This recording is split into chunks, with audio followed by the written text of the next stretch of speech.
तो last class में हमने पढ़ा हुआ था आपका हिट एंड ट्रायल मेथड। हमने पढ़ा हुआ था कि कौन कौन से टिप्स उसमें यूज करें ताकि रिएक्शन को हम और आसानी से बैलेंस कर सकें। क्लियर। सो हाँ, यदि आपने उस वीडियो को नहीं देखा हुआ है तो डिस्क्रिप्शन में आप लिंक में जाकर उसको चेकआउट कर सकते हैं। और आज हम पढ़ेंगे आपके पास बैलेंसिंग का एक नया मेथड जो 100% वर्किंग है और मोस्टली सारी रिएक्शंस वर्कआउट करता है। इसकी खास बात यह है कि जितनी बड़ी सी बड़ी रिएक्शंस होंगी उस पर भी वर्कआउट कर जाएगा। सिर्फ हमें आना चाहिए क्या, मैथ्स का एक छोटा सा टॉपिक जिसको बोलते हैं क्या, linear equation. Okay, so that means we will just work on it. Okay, so that means first reaction is H2 plus O2 arrow में H2O। अब इसी को हम एरो बोल देते हैं, इसी को आपके पास टेंड्स टू बोल देते हैं, इसी को हम बोल सकते हैं गिव्स आउट, इसी को बोल सकते हैं स्टैंड्स फॉर। और जो मेथड का नाम है आपके पास PQRS। यदि आपके पास ज़्यादा है तो हम उसको T भी ले सकते हैं, आप उसको कुछ भी लेट कर सकते हैं, ABCD लेट कर सकते हैं, आप उसको UVXYZ लेट कर सकते हैं। So you can just imagine anything. Method क्या है, एक्चुअली वर्कआउट उस पर करना है। तो डैट मीन्स जो सब स्क्रिप्ट्स हैं, सब स्क्रिप्ट्स पे हमने मल्टीप्लाई करा दिया किसका, P का, यहाँ पर हमने करा दिया Q का, यहाँ पर कर दिया R का। मतलब जो आपके पास रिएक्टेंट और प्रोडक्ट्स दिए गए थे उस पर हमने मल्टीप्लाई करा दिया किसका, जो हमारे पास हमने वेरिएबल सेलेक्ट किए हुए हैं। ये वेरिएबल्स ही तो हैं आपके पास P, Q, R और S। तो हमने पढ़ा हुआ है कि यदि हम बोले कि how many atoms of hydrogen, तो 2 तो एटॉमिसिटी थी और P का मल्टीप्लाई हो गया, तो डैट मीन्स यहाँ पर आपके पास कितने हो गए, 2P। और यहाँ पर हाइड्रोजन के कितने एटम्स हैं, तो आप देख पा रहे हो यहाँ पर कि R तो टोटल आपके पास हो गया, यहाँ पर एक में कितने थे, 2 थे। तो डैट मीन्स आपके पास हमने पढ़ा हुआ है कि बैलेंसिंग तभी होगी जब जितने एटम्स इधर हैं उतने एटम्स आपके इधर हो। तो हम ये एज्यूम कर रहे हैं कि टोटल एटम्स यहाँ पर जो हाइड्रोजन के हैं वही आपके पास टोटल एटम्स हाइड्रोजन के इधर हो जाएंगे। तो कहने का मतलब कि P का मल्टीप्लाई कराया तो ये टोटल एटम्स हाइड्रोजन कितने हो गए, 2P जो आपका रिएक्टेंट साइड है। प्रोडक्ट साइड आप देखिएगा जरा, 2 का मल्टीप्लाई कराया R में, टोटल एटम्स हाइड्रोजन के कितने आ गए, 2R। तो टोटल आपके प्रोडक्ट साइड में होंगे एटम्स वही इक्वल हो जाएंगे, रिएक्टेंट साइड में जितने होंगे उतने इक्वल हो जाएंगे किसके, प्रोडक्ट साइड के। तो डैट मीन्स आपके पास यहाँ से हम ये कह सकते हैं कि 2 से 2 कैंसिल आउट हो गया, तो पहला आपके पास क्या आ गया, P इक्वल टू R, ये हो गई इक्वेशन नंबर 1। क्लियर। थोड़ी सी मैथ्स यूज हो रही है। यहाँ पर देखिए ऑक्सीजन एटम्स कितने हैं, तो 2 एटम्स एक में है, टोटल Q है, तो क्या हो जाएगा 2Q। 2Q हो गया आपके पास रिएक्टेंट साइड, और प्रोडक्ट साइड आप देखिएगा आपके पास एटॉमिसिटी कितनी 1 और मल्टीप्लाइड बाई R, तो टोटल आपके पास क्या आ गया R। तो डैट मीन्स आपके पास ये क्या हो गया, इक्वेशन नंबर 2। अब यदि हम आपके पास यहाँ से फाइंड आउट करना चाहें तो अब आप देखिए जरा इसमें होता क्या है। इसमें ये होता है कि जो 2 इक्वेशंस में सबसे ज़्यादा वेरिएबल आपके पास आ रहा उसकी वैल्यू हम 1 लेट कर लेते हैं। तो आप देखिए इसमें भी R आ रहा है, इसमें भी R आ रहा है, तो जो वेरिएबल सबसे ज़्यादा आ रहा है ज़्यादा इक्वेशंस में उसी को हम लेट कर लेते हैं क्या, 1। तो R की वैल्यू हमारे पास हो गई 1। तो जब R की वैल्यू 1 हो गई तो यहाँ से P की वैल्यू भी आ गई कितनी, 1। और जब P की वैल्यू आ गई 1 तो आप देखिए जरा यहाँ पर R की वैल्यू तो हमने क्या ली थी आपके पास, यहाँ पर देखिएगा R इक्वल टू क्या लिखा हुआ है, 2Q। क्लियर। तो R की वैल्यू 1 है, तो 1 इक्वल टू क्या हो गया, 2Q। तो Q की वैल्यू क्या आ गई आपके पास, 1/2। लॉजिक समझ में आ रहा है। तो मतलब आप यहाँ पर क्या कर दो, यहाँ पर आप ये कर दो कि जो आपके पास P था, P की जगह आप क्या लिख दोगे यहाँ पर 1, जो आपके पास R था, R की जगह आप क्या लिख दोगे यहाँ पर 1, और जो आपके पास Q था, Q की जगह आप क्या लिख दोगे हमारे पास 1/2। और हमने हिट एंड ट्रायल मेथड जो आपको पढ़ाया था, हमने इससे पहला वाला, उसमें बताया था कि फ्रैक्शन लिख तो सकते हो बैलेंस कराने के लिए, लेकिन फाइनल इक्वेशन फ्रैक्शन नहीं आना चाहिए। और उसको हटाने के लिए हमने क्या बताया हुआ है कि पूरे में आप उसी का मल्टीप्लाई करा दो जो आपका डिनोमिनेटर में है। मतलब डिनोमिनेटर में 2 है तो पूरी रिएक्शन में 2 का मल्टीप्लाई हो जाएगा, तो ये जाएगा 2H2। यहाँ पे 2 से 2 कैंसिल आउट हो जाएगा और यहाँ पर 2 का मल्टीप्लाई हो जाएगा तो 2H2, रिएक्शन बैलेंस होगी। क्लियर। तो छोटी रिएक्शन है, ज़्यादा टाइम लग गया।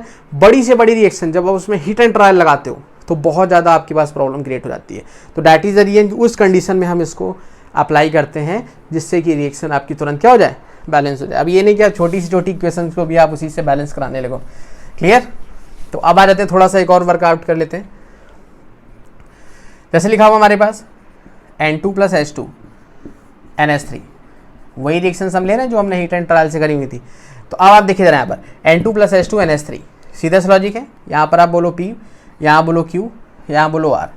क्या करना है आपको, यहाँ पर आपके पास 2P, ये टोटल आपके पास नाइट्रोजन एटम्स हो गए, और यहाँ नाइट्रोजन कितना है R, तो ये हो गई इक्वेशन फर्स्ट।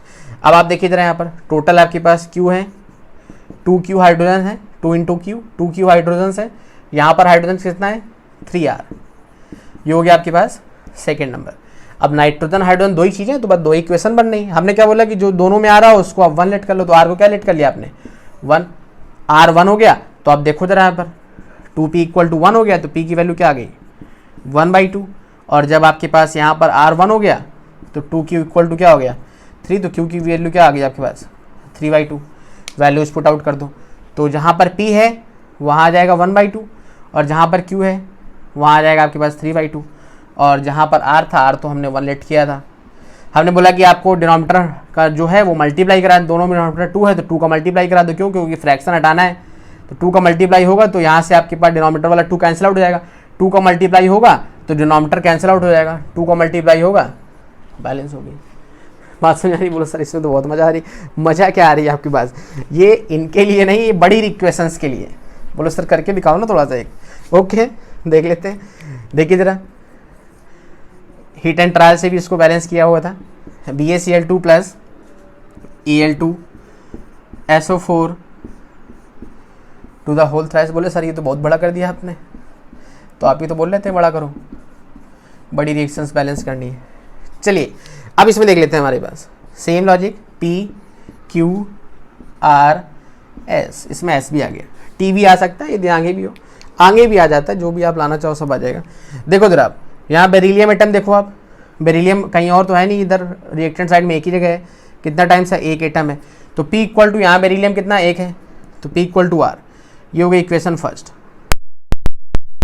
नंबर हो गई फर्स्ट। दूसरी इक्वेशन देखिए जरा, क्लोरीन कितना है 2 टाइम्स, और यहाँ कहीं क्लोरीन है नहीं, तो क्लोरीन क्या हो गया इधर पे 2p, क्योंकि मल्टीप्लाई है ना p का, तो 2 इंटू p क्लोरीन हो गया। यहाँ क्लोरीन कितना है आपके पास 3 टाइम्स, इधर है s इधर है, तो कितना हो गया 2p इक्वल टू 3s। ये हो गई आपके पास सेकेंड इक्वेशन। थर्ड इक्वेशन पे हमारे पास आ जाते हैं, तो आप देखिए जरा, एल्यूमिनियम यहाँ पर कितना है 2 इंटू क्यू, तो ये 2q एल्यूमिनियम हो गया आपके पास इधर, और यहाँ एल्यूमिनियम देखो तो सिंगल सा एक ही टाइम्स है, तो 2q इक्वल टू s, ये आपके पास हो गया एल्यूमिनियम 3। अब आप देखो जरा, सल्फर अलग अलग देखना होता है, सब एक साथ नहीं कुछ भी। सल्फर देखिए जरा, q टाइम्स है, तो आपने ले लिया q, और यहाँ सल्फर देख लो आप, सल्फर आपके पास कितना टाइम्स था r, तो q इक्वल टू क्या हो गया r। ये हो गई इक्वेशन फोर्थ। और फिफ्थ नंबर लास्ट वाली ऑक्सीजन, ऑक्सीजन देखो सॉरी सल्फर यहाँ पर आपका 3 टाइम्स था, तो ये 3q होगा हमारे पास, ध्यान दीजिएगा, थ्राइस है तो 3q, और यहाँ पर आपके पास क्या हो जाएगा r। यहाँ पर देखिए ऑक्सीजन कितना हो गया 12, और ये q हमारे पास, तो डैट मीन्स यहाँ से हम क्या लिख सकते हैं आपके पास 12q, और ऑक्सीजन यहाँ पर देखिए जरा कितना है 4r। क्लियर, ये हमारे पास कंडीशन हो गई। अब आपको इसमें ये देखना है कि कौन सा सबसे ज़्यादा बार वेरिएबल आ रहा है, तो r इसमें भी आ रहा है, और उसके बाद आपके पास r इसमें भी आ रहा है, तो ये तो r ले लो या तो q ले लो, कुछ भी ले लो हमारे पास। अब बोलो सर r ही लेते हैं, तो r ही लो, तो लो भाई r ही ले लेते हैं। r को 1 ले लिया हमने, जब r को हमने 1 ले लिया तो यहाँ से आपके पास एक और वैल्यू निकल आई, p की वैल्यू भी आ गई क्या 1। क्लियर, अब r की वैल्यू यदि यहाँ पर रख दो आप यहाँ पर, तो r1 है तो q की वैल्यू क्या आ गई 1/3। क्लियर, बात समझ में आ रही। अब r यहाँ पर है और q आपके पास यहाँ पर है, तो q की तो ऑलरेडी हमारे पास 1/3 आ गई, हमें s निकालना है, p आ गया, q आ गया, r आ गया, s निकालना है, तो s इधर से निकाल लो, तो p की वैल्यू 1 है। क्लियर, तो यहाँ से यदि आप रखोगे तो देखो p की वैल्यू 1 है तो 1 इंटू 2 2 आ जाएगा, और 2 इक्वल टू 3s, तो s क्या आ जाएगा 2/3। s क्या आ गया आपके पास 2/3। अब रख दो आप, मल्टीप्लाई करा दो, तो p की जगह क्या आ जाने वाला है 1, उसके बाद q की जगह क्या आ जाने वाला है 1/3, फिर उसके बाद आपका r की जगह क्या आ जाने वाला है 1, और s की जगह क्या आ जाने वाला है आपके पास 2/3। हमने बताया फ्रैक्शन यूज नहीं कर सकते तो डिनोमिनेटर वाले का मल्टीप्लाई करा दो, तो यहाँ पर क्या हो जाएगा 3, यहाँ पर आपके पास डिनोमिनेटर वाला 3 कैंसिल आउट हो जाएगा, यहाँ पर क्या आ जाएगा 3, और यहाँ पर डिनोमिनेटर वाला आपके पास कैंसिल आउट हो जाएगा, बैलेंस हो गई। तो कितनी बड़ी भी रिएक्शन क्यों ना हो, आप उसको आसानी से बैलेंस कर सकते हैं। Clear, okay. एक और रिएक्शन कर लेते हैं, आपके पास बहुत अच्छी रिएक्शन है आपके पास, जैसे सल्फर है, सल्फर की रिएक्शन हमने करा दी किसके साथ HNO3 के साथ, तो यहाँ से फॉर्म हो जाता है आपके पास H2SO4 plus NO2 plus H2O। Clear, ये हमारे पास रिएक्शन हो गई। तो लॉजिक बिल्कुल सिंपल सा है आपके पास। लॉजिक क्या है आपके पास, वही लॉजिक है आपके पास, वेरिएबल्स को लेट करिए, वेरिएबल्स सेलेक्ट करने के बाद आप आगे करिए, इसको ले लीजिए p, इसको ले लीजिए q, ये हो गया r, ये हो गया s, और यहाँ पर क्या हो गया हमारे पास t। 5 वेरिएबल्स आपके पास आ गए। कुछ डरना नहीं है, करते रहना है, डर के आगे जीत है। खैर, तो देखिए जरा हमारे पास ये क्या हो गया, यहाँ पर आपके पास एस में सिर्फ यहाँ पर है और यहाँ पर एस में यहाँ पर है, तो P equal to R, that means ये पहली इक्वेशन होगी आपके पास। क्लियर।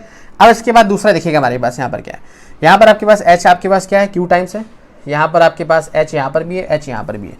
देखिए जरा क्यू एटम्स यहाँ पर है और इधर कितने हैं 2r और इधर आपके पास कितना है 2t, तो मतलब ये टोटल आपके पास एच एटम्स हो गए।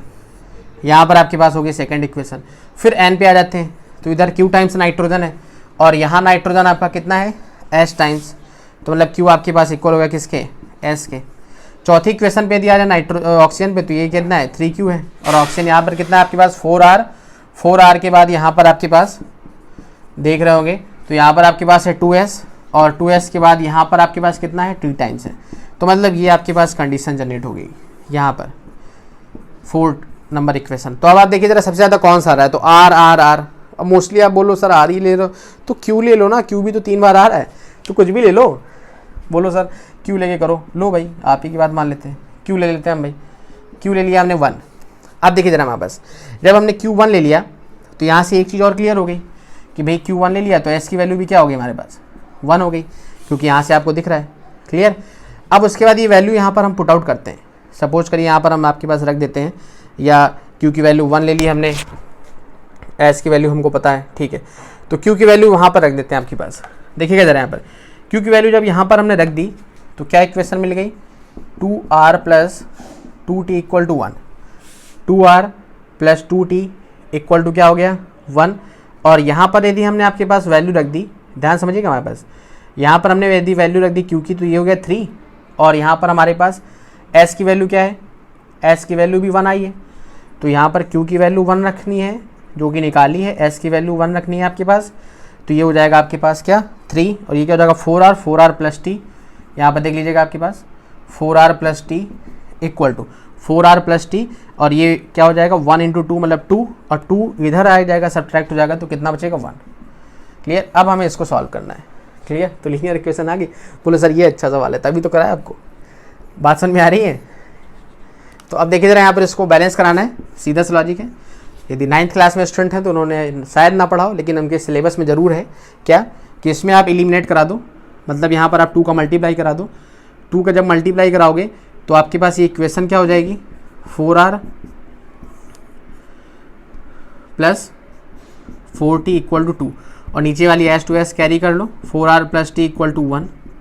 यहाँ से माइनस कर दो आप, ये कैंसिल आउट हो जाएगा, तो ये क्या हो जाएगा 3t क्या हो जाएगा हमारे पास 1, तो t की वैल्यू क्या हो जाएगी हमारे पास 1/3।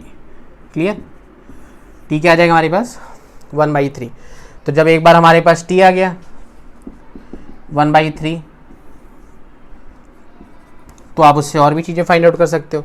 t भी आ गया, ये भी आ गया, यहाँ से r निकाल लो, या यहाँ से आप निकाल लो r, t आ गया, ये आ गया, तो अब इससे आप निकाल लो। तो q की वैल्यू क्या है 1, 2r और प्लस t की वैल्यू क्या है ये हमारे पास 1/3 मतलब 2/3। तो अब यहाँ से 1 से 2/3 जाएगा आपके पास, तो क्या हो जाएगा 1/3 इक्वल टू 2r, तो r क्या आ जाएगा हमारे पास 1/6। और देखिए ज़रा p इक्वल है, तो मतलब p इक्वल भी आपका 1/6 और r इक्वल भी क्या आ गया आपके पास 1/6। अब ये सारे वेरिएबल्स यहाँ रख दो आप, तो p की जगह क्या आ गया हमारे पास 1/6, उसके बाद आपका q की जगह क्या आ गया हमारे पास 1, उसके बाद r की जगह क्या आ गया हमारे पास 1/6, फिर s की जगह हमारे पास क्या आ गया 1 और t की जगह क्या आ गया हमारे पास 1/3। क्लियर। हमने बताया कि डिनोमिनेटर आपको हटाना है। अब डिनोमिनेटर हटाना, तो अब देखो जरा इसमें तो अलग अलग आ गए, तो फिर मैक्सिमम वाले का मल्टीप्लाई किया जाता है। तो मैक्सिमम कौन सा है 6, तो 6 का मल्टीप्लाई करा देंगे तो ये हट जाएगा, यहाँ पर क्या आ जाएगा 6, ये हट जाएगा आपके पास, यहाँ पर क्या आ जाएगा 6 और यहाँ पर 6 का मल्टीप्लाई कराओगे तो 3 से डिवाइड हो जाएगा, तो क्या आ जाएगा 2। क्लियर। बात समझ में आ रही है। तो ये रिएक्शन आपकी बैलेंस होगी। सल्फर देखिए जरा 1 टाइम है, हाइड्रोजन आपका 6, 2 और 4 6 है, नाइट्रोजन आपका 6 है और 18, तो मतलब आपका ऑक्सीजन 18 है, तो 4 12 16 और 2 18। Clear balance. तो ये था आपके पास क्या PQRS। बोलो सर टी भी था, PQRST कर दो, ओके नो प्रॉब्लम। बात समझ में आए तो आपको ये आई थिंक समझ में आ गया होगा। तो मोस्टली जो रिएक्शंस हमने आपकी हीट एंड ट्रायल में कराई थी, तो आप उसको प्रैक्टिस कर सकते हो बाय यूजिंग दिस मेथड। ये मेथड आपका अप्लीकेबल है किसके लिए? हैवियर रिएक्शन के लिए। यदि आप बोलो सर इसमें तो हम आसानी से कर सकते हो, तो आप इसको एक बार ट्राई भी कर सकते हो। शायद आपको समझ में आया कि इस PQRS की मतलब क्या है। आप इसको हीट ट्रायल मेथड से सॉल्व करिएगा और फिर आपको खुद ही समझ में आ जाएगा। बोले sir heat and trial method तो बड़ा इसके लिए डिफिकल्ट हो रहा है। क्लियर? तो हीट एंड ट्रायल आपका जो लेंदी रिएक्शंस होते हैं उनके लिए डिफिकल्ट होता है। That is the reason we can use this particular method. Okay, I hope you just like the video. Okay, so if you like, then you can just share it to your classmates.